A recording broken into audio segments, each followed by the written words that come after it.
I want to ask about this report by Minister Blanchard on January 3rd, if you remember. And Jerry, according to many media around the world, what he wrote, and I quote, "It's an amazing mea culpa."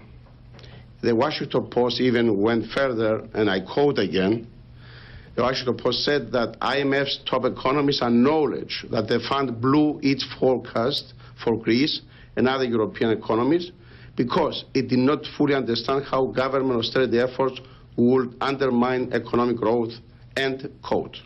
I know that Mrs. Lagarde spoke about it, but really, can you tell us what is the IMF position on this report? Because Mr. Blanchard is the leading economist in this building. Seriously, thank you for the question. And you're right that both Olivier and Christine Lagarde have talked about this issue at length. Maybe just set it in a bit of context for you. Going way back to 2010, you know, if we can cast our mind back, everyone, I think it's fair to say everyone was a bit too optimistic on forecasting Greece's recovery. Why? I think, as was explained, including in last week's interviews, there were a number of reasons.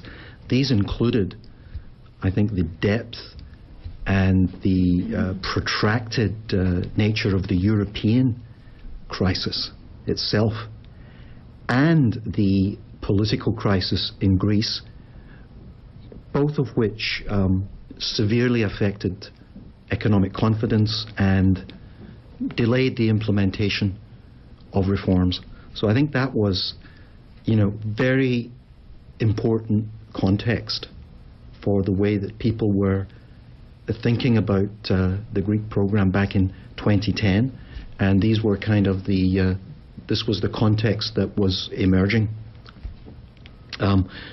When it became apparent that the underlying conditions were different to what had been assumed, we certainly moved as fast as we can to update our multiplier assumption. And again, I think Olivier Blanchard has explained this far better than I just have, and you know, it's all on the record. But maybe just one other point. You know, there's been a lot of discussion of this fiscal multiplier, which is probably something very few people had heard of until, you know, some months ago. And that's because, you know, this fiscal multiplier is only one dimension, one component of how a determination is made on a country's fiscal policy stance. There are a lot of other factors that go into that. So it's not just some mathematical regression that then in some mechanistic way determines the fiscal adjustment that needs to be made in every country, and every country is very different.